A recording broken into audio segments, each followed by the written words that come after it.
தலைவாசல் ஏரியாவில் நீங்கள் அருமையான விவசாய நிலம் வேணும் அப்படின்னு தேடிட்டு இருக்கீங்களா? தலைவாசல்லேருந்து வீரகனூர் போகக்கூடிய ஸ்டேட் ஹைவேலேருந்து கரெக்டாக 1 கிலோமீட்டர் டிஸ்டன்ஸில் இருக்கக்கூடிய 2 ஏக்கர் விவசாய நிலம் தாங்க விற்பனைக்கு வந்திருக்கு. காட்டை சுற்றிலுமே தேக்கு மரமும் தென்னை மரமும் வச்சுருக்காங்க. சூப்பரான இடமா இருக்குது.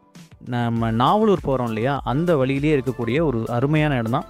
ஊருக்கு ரொம்ப பக்கத்துலேயே இருக்குது. சரிங்களா? நாளைக்கு கமர்ஷியலாக யூஸ் பண்ணனாலும் இந்த இடத்த நீங்கள் யூஸ் பண்ணிக்கலாம். ஓகே, நம்ம தார் ரோட்லேருந்து இறங்கணுன்னா ஒரு வயலுக்கு தாண்டி இந்த இடம் இருக்குது. நம்ம ஒரு 50 அடி அப்படின்னு வச்சுக்கலாம். 50லேருந்து 100 அடி தான் டிஸ்டன்ஸ் இருக்கும். காட்டுக்கு போகிறதுக்கும் தனியான தடமும் இருக்குது. ஓகேவா?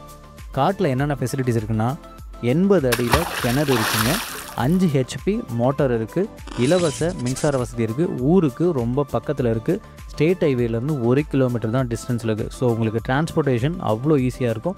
தலைவாசல் மார்க்கெட்டுக்கு நீங்கள் போகணுன்னா ஒரு 10 நிமிஷத்தில் தலைவாசல் மார்க்கெட் போயிடலாம். நீங்கள் என்ன பயிர் பண்ணிங்கனாலும் தலைவாசல் மார்க்கெட்டில் நேராக கொண்டு போய் விற்று காசு பண்ணிக்கலாம். சரிங்களா? சூப்பரான இடங்க. 2 ஏக்கர் இருக்குது. அதாவது இந்த மாதிரி 2 ஏக்கர் கிடைக்கிறது எல்லாமே இப்போ ரொம்ப டிமாண்ட் இருக்குது. 1 ஏக்கர் 2 ஏக்கர் எல்லாமே சரியான டிமாண்டு. உங்களுக்கு லக் இருந்துச்சுன்னா இந்த இடம் உங்களுக்கு தான் அமையறதுக்கு வாய்ப்பு இருக்குது. ஓகேவா? இது ஒரு அவசர விற்பனை. இந்த இடம் உங்களுக்கு பிடிச்சிருந்துச்சுன்னா உடனே ஸ்க்ரீனில் தெரியிற நம்பருக்கு கால் பண்ணுங்கள், அட்வான்ஸை போடுங்க, ரெஜிஸ்ட்ரேஷனை பண்ணுங்கள், உங்களுடைய இடமா மாற்றிக்கோங்க. ஓகே, ஸோ லோ பட்ஜெட்டில் தான் இருக்குது. எவ்வளோ சொல்கிறாங்க அப்படின்னா ஏக்கர் 40 லட்ச ரூபா சொல்கிறாங்க. 40 லட்சம் அப்படிங்கிறது ஃபிக்ஸ்டு ப்ரைஸ் கிடையாதுங்க. நம்ம ரேட்டு குறைச்சி பேசி வாங்கிக்கலாம். சரிங்களா? ஒரே செட்டில்மெண்ட்னா நம்ம நல்ல விலைக்கே வாங்குறதுக்கு வாய்ப்பு இருக்குது. ஓகே, உங்களுக்கு இந்த இடம் பிடிச்சிருந்துச்சுன்னா உடனே ஸ்க்ரீனில் தெரியிற நம்பருக்கு கால் பண்ணுங்கள்.